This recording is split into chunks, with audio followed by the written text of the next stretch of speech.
Hi guys, time for math class again. I want to address a couple of things. One, sometimes math class does last a while, but if you think about it, when we're in school, we start at 10:45 and we go until 11:30. That's 45 minutes, and none of these math classes have been 45 minutes. So, second thing, there's a reason why they're so long. I want to make sure that you guys are understanding the concepts that we're learning. So some of these are review, but it's been a while since we've had it. So that's why I want you guys to really listen during the time that we're having the math lesson, okay? All right. And that's it. So I think that's all I had. 2 things. All right. Today we're going to do the practice test 18. So you all should already have that completed. Please, if you have not, shut off the video, work them through, because that shows you when we get to it and I do the problem on the board, you know, oh, I understood this, or hey, I really didn't understand this. And you can either call me, ask a question. You can, look at it yourself. Probably if you look at it yourself, you'll figure out and go, yes, why didn't I knew that, okay? So it's very important you have these worked out before I work them out on the board, all right? So let's go. Let me get my markers. I went shopping on Amazon. I had these delivered to my home. Oh, they're so beautiful. Okay. I wish you guys were here and I could have you go up to the board and we could do this together. Remember way back when we did that? All right, you're just gonna have to watch me. Watch me. Mrs. Thompson's video is pretty accurate, isn't it? Yeah, I dance, I sing, I tell jokes and do a little math and then I get sidetracked. Woo, that's just me. All right, number 1. 3 quarters, 6 dimes, 3 nickels, and 9 pennies is how much money? Well, you have to know the value of your coins. You all know that. If I have 3 quarters are 25 cents, that's 75 cents. So I've got 3 quarters worth 75 cents. I have 6 dimes. 6 dimes, they're 10 cents each. 6 times 10 is 60 cents. Then you have 3 nickels. They're 5 cents a piece. 3 times 5 is 15. And then 9 pennies. They're all worth 1 a piece. And I'm going to add this up. Okay, now, so I don't forget that it's money, and you're going to need your unit. I'm going to put my dollar sign right down here. Now notice, I didn't take the time to put it on every one of those, because what I care about is how much that is. But I don't want to forget my unit down here, so I'm going to put my dollar down here. You can do it however you want. That's how I do it. It's up to you. If you want to put each one of them, fine. Okay? All right, so if we add up, 5 and 5 is 10, and 9 is 19. Put my 9 in the ones, carry my 10, and I have 8. 8 and 1 is 9. 9 and 6 is 15. So you should have gotten $1.59. Problem 1. I'm just going to shoot through these guys. If you have a question, you can back the video up and review. This next one, number 2. Nia put 50 math books as evenly as possible in 7 stacks. Okay, so she has 7 stacks. Now, some of you don't do it like this. You do it in your head, and you make mistakes doing that. 7 stacks, and I have 50 math books. Okay? So, if Nia puts 50 math books as evenly as possible in 7 stacks, how many stacks had exactly 7 books? Well, we know we're going to have to take the 50 math books and divide that by 7, because I have 7 stacks. So I want to know how many are going to be in each of these 7 stacks.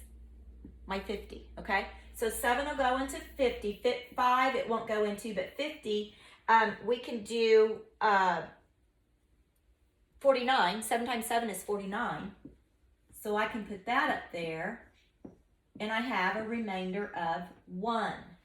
Now, the way that this particular one happens to work out, my stacks and my books are the same. But some of you got confused the last time we had this on a test, and you thought this was the groups.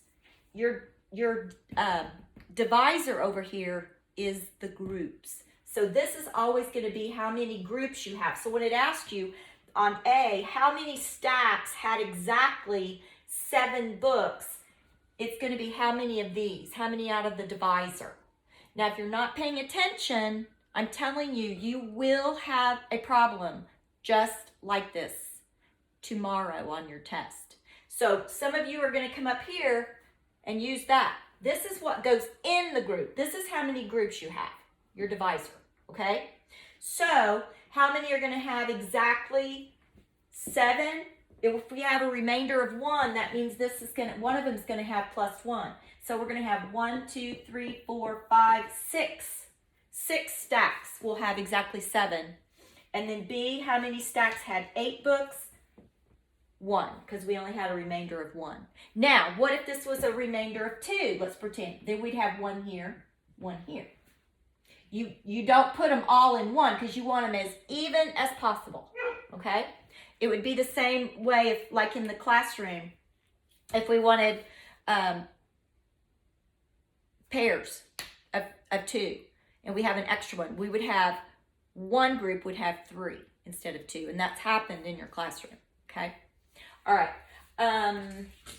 let's go to number 3. Martin paid $1 for a folder. Finn is outside and he wants in. Can you hear him? I'm going to go let him in right quick.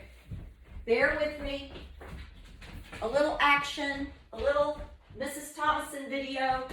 Come on in here, Finn. Quit barking. Quit barking, buddy. Life is not so bad out there. All right, I guess he thought it was cold out. Silly Finn. And I'm back. Number 3, Martin paid $1 for a folder. Okay, here's Martin's $1. See, I make you watch my videos because you never know what's going to happen in my videos, right? Little math, little doggy daycare. It's all happening here, right? Okay. Martin paid $1 for a folder. He received 43 cents back in change. So here's what he's got back here. He received 43 cents in change. What we want to know is, how much did he spend? How much was the folder? Okay, so to find that, we need to subtract the amount he got from the $1. That will tell us this part. So, what is $1? The dogs are 43 cents. Okay, I'm going to have to borrow over. 10 minus 3 is 7. 9 minus 5 is 4. So the answer, he spent 57 cents. Okay, you can either put it this way, or you could also answer it that way. But remember, if you use a $sign, you never use the cent sign. If you use the cent sign, you never use the $sign. You cannot use those two signs together. You have to pick one or the other. If you're going to use the $sign, that's when you have to use the decimal. Okay? All right. Never mind the tail. It was just someone going by. All right. So that should be pretty straightforward. That's a simple operation of inverse operation. If you have subtraction, addition, subtraction, they're the inverse operations of each other. Okay? All right. Problem number 4. Frank wrote each of his 12 spelling words. So he has 12 spelling words, and he wrote each of them 10 times. In all, how many words did Frank write? Well, you got your hanging outy 0. Easy peasy. 0, and then it's just 12 times 1. 120, do not forget the unit. Words. Okay? All right, number 5. Round 6,348 to the nearest thousand. So the place value that I'm going to circle is the thousands place value. Some of you missed this on your last test. You know how to do this. You are going too fast. You're just not thinking about what you're doing. Slow down. You all can do this. I know you can. Circle thousands. You underline the next number. If it is 4 or less, it's a little bitty baby number. And Teresa's a little bitty baby number. That means you round down. You never go past this number. So this is a little baby number. It's going to be 6,000. Now let's look at the next number. It says round 1,863 to the nearest thousand. So this one is also going to be rounded to the nearest thousand. You go to the thousand place value, circle it, underline the next number. It is a big boy number because it's 5 or greater. It's 8. So it's a big boy number. So if it's a big boy number, you increase this by 1. So instead of 1,000, it goes up to 2,000. All right? Then it says find the sum of the two rounded numbers. I just simply add 6,000 and 2,000 and I get 8,000. Now, this is your answer. I need to know. You know that that is 6 and that is 2. You need to show me what you rounded those numbers to. That's part of the problem. It's asking you to do that. I need you to show me that you did it. Okay, so if you're just putting 8,000, I can give you part points, but I'm not going to give you all the points because you didn't show me that you can round those two numbers, okay? All right, correctly. All right, number 6 says, which two sides of this pentagon appear to be parallel? Well, you know parallel means they will never meet, like railroad tracks, right? Okay. So which two sides of those appear that? It's not the roof because those meet. So it has to be EDBC. Now, you also have to tell me something else about that they are line segments. And you do that by putting those lines over them. I'm going to say that again. You need to tell me that that is line ED is parallel to line BC, okay? So those are the two that I need. Now, the little shorthand for parallel in mathematics, we haven't learned this yet, but to show that lines are parallel, you just put a pair of parallel lines in between them. And the way you would read this is line ED is parallel to line BC.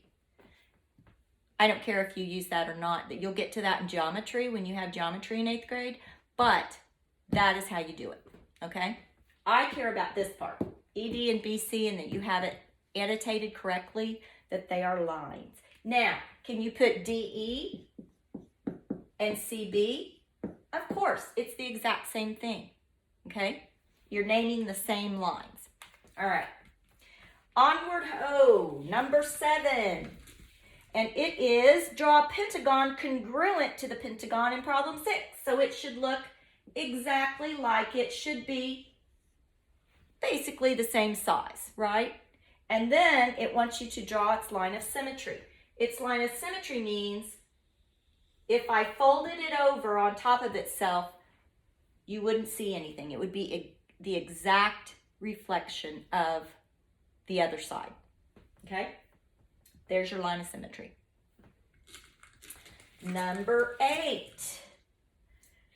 A square with a perimeter of 60 centimeters has sides that are how many centimeters long?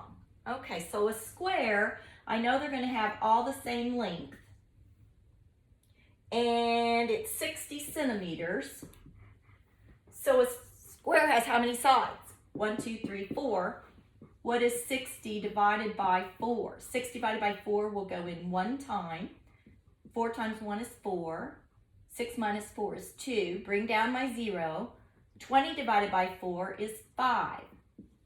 I can prove it. Nothing else to bring down. So each side would be 15 centimeters to have a perimeter of 60 centimeters. So the answer is 15 ostriches? No, centimeters. Unit, don't forget the unit. All right. Number 9. All right, let me draw it first.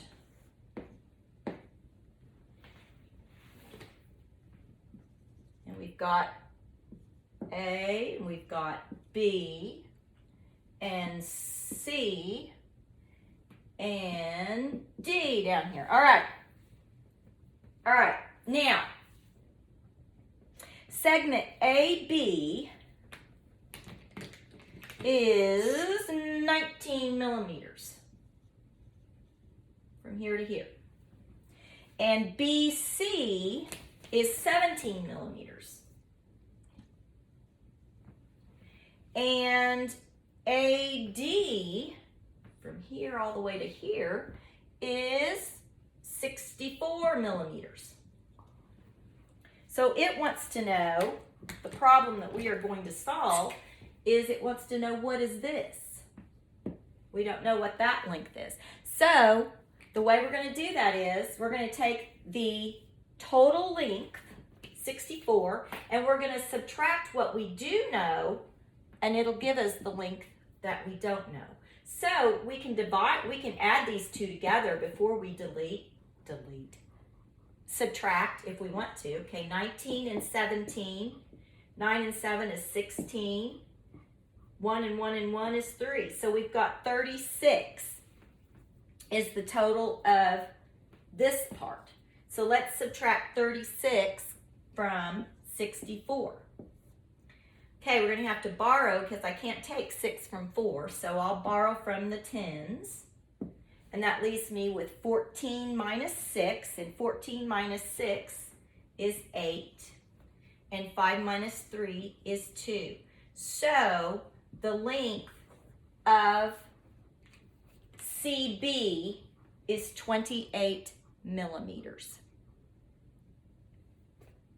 All right. Let's go to number 10. My board keeps sliding down. Let me put that back up. Here we go. Maybe you can see that a little better.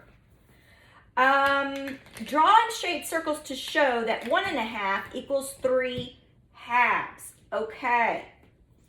You've done this on your homework the last 3 or 4 nights, and I've only had, I think, 2 or 3 people that have called and asked me about this problem. So I expect you all to get this correct, or you should be calling me. All right, 1.5 equals 3, it's 3 halves. All right, how are you going to show that? The first thing you're going to do is draw 1 and 1/2, okay? So 1 is a circle that does not have any divisions in it. It's one whole. And then 1/2, this part, is cut in half. So this would be shaded, all shaded. This would only have half shaded. There is 1.5. Now, equals 3 halves. That means I'm going to have to draw my figures with halves. And I'm going, how many do I want? 3. 1, 2, 3. This shows that 1 whole equals 2 halves. This shows that 1/2 equals 1/2. Okay? This is cut into halves because I want 3 halves. This is a whole and a half. They're the same thing, but they are drawn differently. All right, because this is a mixed number representation. This is an improper fraction representation. Okay? All right. If you understand that, great. If you don't, call me. All right. We are ready for number 11. Number 11. Now, this side, you guys should, you should not be missing these problems that are just strictly addition and subtraction problems. You're just rushing through it, you are not checking your work. That's what that tells me when you miss these kind of problems. You're being careless. I want you to check those problems. I'll look at you over the top of my glasses. That's my serious teacher look. I'm giving you all my serious teacher look. Don't make my eye twitch when I grade these. All right. $68.75. Oh, that brown marker is not a good marker. Get rid of that. Oh, no, you don't get it. You just stay right there. Talking to Lambo, he was thinking that was a toy. Oh, what has happened to my mark? Who has been in here leaving my lids off my markers? Okay, let's try green. $68 finally and 75 cents plus $194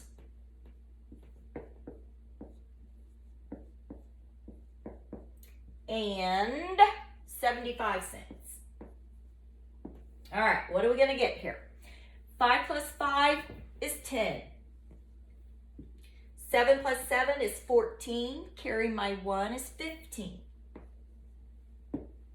Those decimals, when you're adding decimals, they come straight down. 8 plus 4 is 12. Plus 1 is 13. Carry my 10. 9 plus 6 is 15. Plus 1 is 16. 1 plus 1 is 2. You should have gotten $263.50. If you didn't, you should have checked your work. You should not have missed this problem. This is just simply adding numbers. All right? How can you check this? There's several ways you can check it. You could take this amount, take one of these amounts and subtract it to see if you get the other answer. Remember, subtraction is the inverse operation of addition. All right? I want to see you checking that. All right, number 12. Oh, here's another thing. On your test, if you don't show your work, guess what? I have to count off -5 because I don't see what you're doing. If you show your work and I can see, oh, okay, they did check their work, they just accidentally did this or that. Hey, everybody has a bad day. I have a bad day sometimes, right? So I can give you some points if I can see your work. So if you're doing it on a scratch paper, I can't remember who it was. I think it was Avika. Sent me a picture of her where she showed her work. She had her test where she put her answers, and then over in another sheet of paper, she sent me 3 sheets.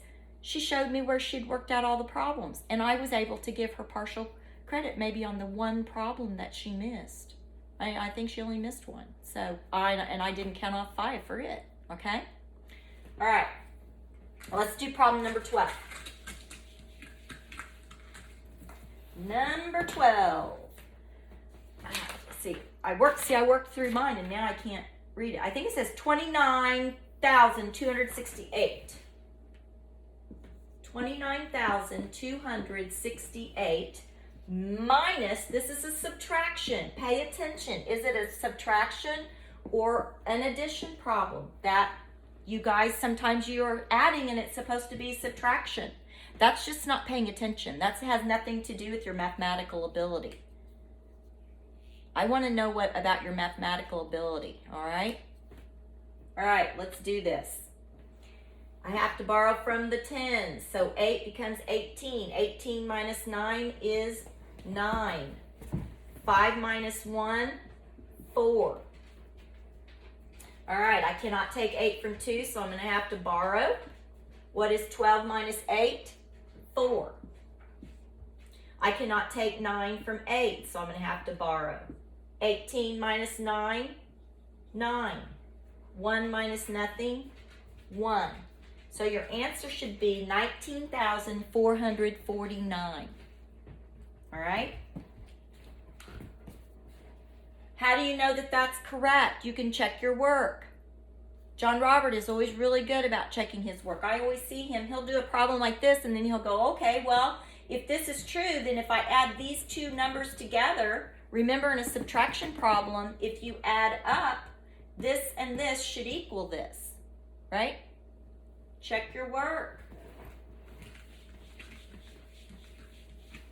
Number 13, $5.09 times 10. You can do this really easy using the hangy outy zero. Bring your zero down, and all you have to do is multiply this by 1. 905. Put your dollar sign. Whenever you're doing money, you always go 2 over. That's where your decimal goes. This is $50.90. Easy peasy. Number 14, 36 times 42. Now, guys, this is a 2-digit by a 2-digit. I want you to be careful with these. Some of you are not doing these exactly right. So, just pretend the first time you're doing this, you're multiplying that top number by ones. Doing it by ones. Do it. 2 times 6, 12. 2 times 3 is 6, plus 1, 72. That's 36 times 2. Now, on your second row, you're going to multiply 36 times 40. So you've got 36 times 40.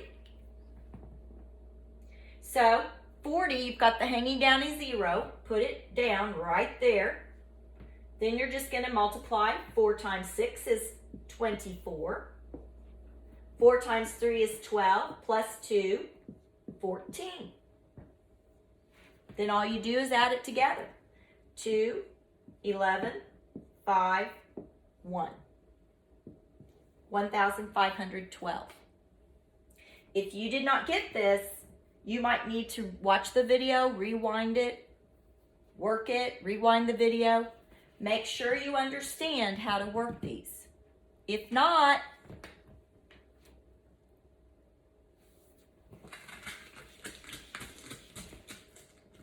all right, the next problem, $50.40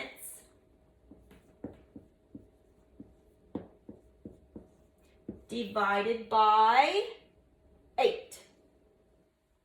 So remember, when you're working a money division, put your units up there. Your decimal goes there and your dollar sign. Put those up there before you ever even start working it. Can you divide 5 by 8? No. Can you divide 50 by 8? Yes. 8 times 6. It'll go 6 times. Prove it. 6 times 8 is 48. 50 minus 48 is 2. Bring down your 4. What's 24 divided by 8? 3. Prove it. 3 times 8, 24. Remainder 0. Are you finished? No, you haven't divided the whole number. I still have a 0 over here to divide. That's got to be brought down. 0 divided by 8, 0. Prove it. 0 times 8 is 0. Your answer, $6.30. Okay? $6.30. Again, if you have a problem, rewind. That's the beauty of me on tape. You get to watch me as many times as you want. I know, Hudson. You just rewind a lot of times just to look at this. I know. Makes me cry. 6 squared, number 16. 6 squared minus root 36. So what does this mean? 6 times 2? No. It says multiply 6 2 times. 6 times 6, which is 36. What does root 36 mean? What number multiplied by itself is 36? Well, hello, if you just did this, you know the answer. So 36 minus 6, because 6 times 6 is 36. What number it is? Is it 6? 36 minus 6 equals 30. 30 is your answer. I would like to see you show me that you know that 6 squared is 36, and that you know root 36 is 6, and that your answer is 30. Because if you accidentally say it's 29, if I see you got this part right, I know that you just, I don't know, had a blackout or something, that you don't know 36 minus 6 is 30. But it tells me you just had a silly mistake, and I'm not going to count off 5 points for that, okay? All right. All right, let's look at number 17. 3 and 375 thousandths. That's kind of fun to say. 3 and 375 thousandths. Plus 1 and 45 hundredths. Now, how do we work mathematics? We do not work mathematics horizontally. And if you do that with your decimal numbers, it may not catch up with you immediately, but I guarantee you there will be times when you make mistakes if you're working mathematics horizontally. You always should work mathematics vertically. So I'm going to rewrite this problem like I'm sure that you did on your practice test. I'm sure that all of you rewrote it. And remember, if it's on the end, I can fill in a 0 so that my place values all line up. And I'm subtracting or adding? I am adding. 5 plus 0, 5. 7 plus 5, 12. 3 plus 4 is 7, plus 1 is 8. 3 plus 1 is 4. So my answer, 4 and 825, what's the last place value? Thousandths. 4 and 825 thousandths. Remember, you say the number, and then the place value is the last place value that the last number's in. Okay?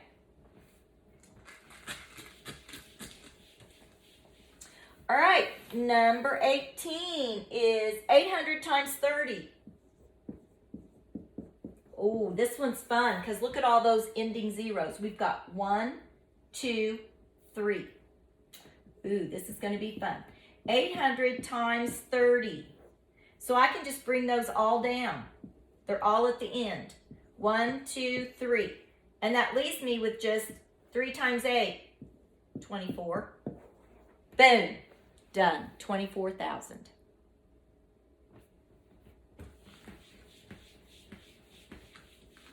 Number 19 is some number n plus 977 equals 4,381. How in the world am I going to figure this out? It's an addition problem, so subtraction undoes division. Subtraction is the inverse. Subtraction undoes addition. It's the inverse of addition. So I can take this 4,381 and I could subtract this number to get this number. So let's do that. I can't take 7 from 1, so I have to borrow. 11 minus 7 is 4. 7 minus 7 is 0. I cannot take 9 from 3, so I'm going to borrow. 13 minus 9 is 4. 3 minus nothing is 3. So my answer is 3,404. How do you know that that's the right answer? Because you all checked your work, right? You took 3,404, because that's what you're saying n is. So you put that in up here, 3,404, and add it. 4 plus 7 is 1. Carry my 1. 1 plus 7 is 8. 4 plus 9 is 13. 3, carry my 1 is 4. So yes, this plus this does equal this. It checks. All right? Last problem. 5 plus 5 plus 7 plus 18 plus 5 plus n equals 59. This is a two-step problem. The first thing we have to figure out is, what is all of this? What does that equal? So let's figure it out. 5 and 5 are 10.